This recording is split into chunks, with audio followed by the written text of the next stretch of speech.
सुबह सुबह Rajwant sir jogging कर रहे थे, तभी उन्हें पंकज और प्रिया दिखे जो खंबे पे लगे तार में हो रही स्पार्किंग को देख रहे थे। अरे बच्चों, ये भी कोई देखने की चीज है क्या? जल्दी हटो वहाँ से। तभी वही हुआ जिसका डर था। ऊपर लगा हाई वोल्टेज तार नीचे उनके पास आ गिरा। प्रिया डर के मारे तुरंत भागी, पर भागते ही उसे करंट का एक झटका लगा।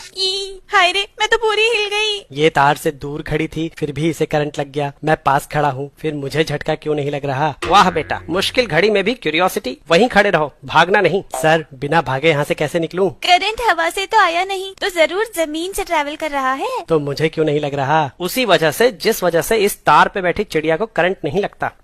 क्योंकि चिड़िया के पैर तो बैड कंडक्टर होते हैं ना। बेटा, तुम्हें फिजिक्स के साथ साथ बायोलॉजी भी पढ़ानी पड़ेगी लगता है। करंट पोटेंशियल डिफरेंस की वजह से फ्लो करता है। चिड़िया के दोनों पैर एक ही तार पे हैं, इसलिए पोटेंशियल डिफरेंस ना होने की वजह से उसे करंट नहीं लगता। सेम रीजन से तुम्हारी बॉडी में भी करंट फ्लो नहीं कर रहा। पोटेंशियल डिफरेंस किन्हीं दो पॉइंट्स के बीच कितना एनर्जी डिफरेंस है ये बताता है। अगर पोटेंशियल डिफरेंस कम है तो इलेक्ट्रिक फील्ड वीक होगी और इलेक्ट्रॉन्स कम फोर्स एक्सपीरियंस करेंगे। लेकिन अगर पोटेंशियल डिफरेंस ज्यादा है तो इलेक्ट्रिक फील्ड स्ट्रांग होगी और हर इलेक्ट्रॉन ज्यादा फोर्स एक्सपीरियंस करेगा। ज्यादा फोर्स मतलब इलेक्ट्रॉन्स का ज्यादा एक्सेलरेशन, मतलब उतनी ही ज्यादा ड्रिफ्ट वेलोसिटी, और ज्यादा ड्रिफ्ट वेलोसिटी मतलब ज्यादा करंट। यही करंट हाई वोल्टेज तार से जमीन में जा रहा है और जमीन का अपना कुछ रेजिस्टेंस है। ओम्स लॉ के हिसाब से दूरी के साथ साथ वोल्टेज घटेगा। यानी अगर तुम एक जगह खड़े हो तो दोनों पैरों के बीच पोटेंशियल डिफरेंस नहीं होगा और करंट नहीं लगेगा। पर जैसे ही तुम चलने के लिए एक पैर दूसरे से दूर रखोगे तो दोनों पैरों का पोटेंशियल डिफरेंस अलग अलग हो जाएगा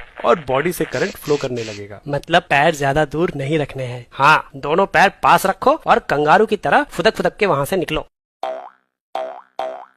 बहुत बढ़िया, आज तो फिजिक्स ने बचा लिया। लेकिन सर, तार गिरने से पहले तो मेरा पोटेंशियल 0 था, तो तार गिरते ही जब जमीन का पोटेंशियल बदला तो उस समय मेरा पोटेंशियल भी बदलने के लिए करंट का एक झटका तो लगना चाहिए था ना। सवाल तो सही पूछते हो तुम बेटा। जब तुम्हारी बॉडी किसी इलेक्ट्रिक पोटेंशियल पे पहुंचती है तो वो चार्ज गेन करती है। इस चार्ज की वैल्यू तुम्हारी बॉडी के कैपेसिटेंस पे डिपेंड करती है, जो कि बहुत कम होता है। तो अगर तुम्हारे नीचे का ग्राउंड 1000 वोल्ट पे भी है तब भी तुम बहुत थोड़ा सा चार्ज गेन करोगे, जिसके लिए एक इलेक्ट्रिक करंट फ्लो करेगा, लेकिन केवल कुछ माइक्रो सेकंड्स के लिए, जो तुम शायद महसूस भी न कर पाओ। और ये इलेक्ट्रिक शॉक केवल तुम्हारे सेम पोटेंशियल पे आने तक ही लगेगा, उसके बाद नहीं। लेकिन अगर तुमने गलती से पैर डिफरेंट पोटेंशियल पे रख दिया तो कॉन्टिन्यूअस करंट फ्लो करेगा।